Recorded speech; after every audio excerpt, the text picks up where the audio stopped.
man by the name of Paul Sirks owned a vintage single-engine airplane, a 1946 Aeronca Champ, and right before the plane was ready to take off, the engine stalled on the runway, and the pilot got out to restart it by hand-turning the propeller.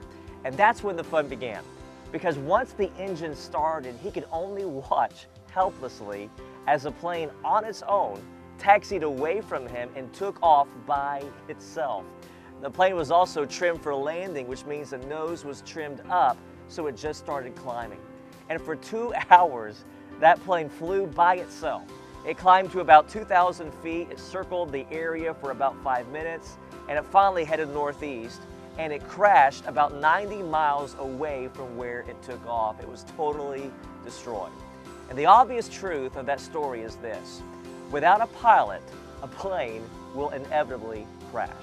But there's a greater truth for all of us. Our lives are just like that plane. And without God piloting our life and flying us according to His will, the plane of our life will also eventually crash. You may have seen those bumper stickers that say, "God is my co-pilot." You know, whenever I see that, I'm thinking, if God is your co-pilot, you better switch seats. Because Job 12:10 says, "It is God who directs the lives of His creatures. Everyone's life is in His power."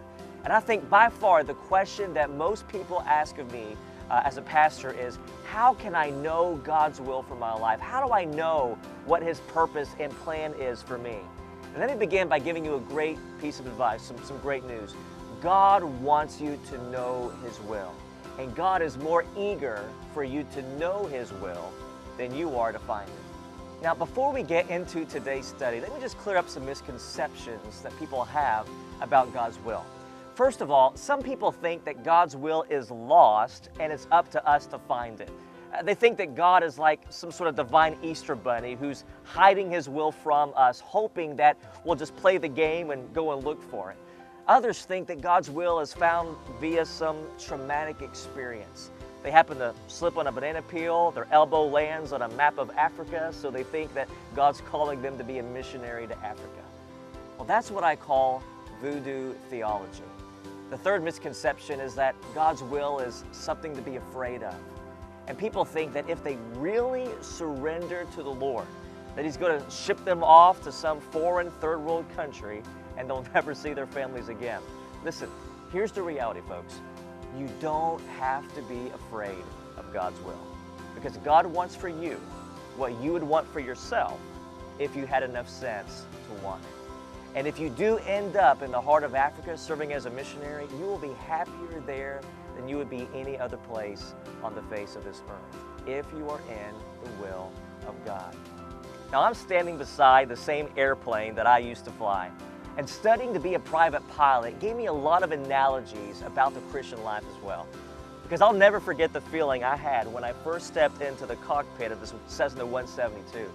I looked at all the buttons and the dials on the instrument panel, and man, I just felt so overwhelmed. I thought, there is no way I'm ever going to learn how to fly this thing.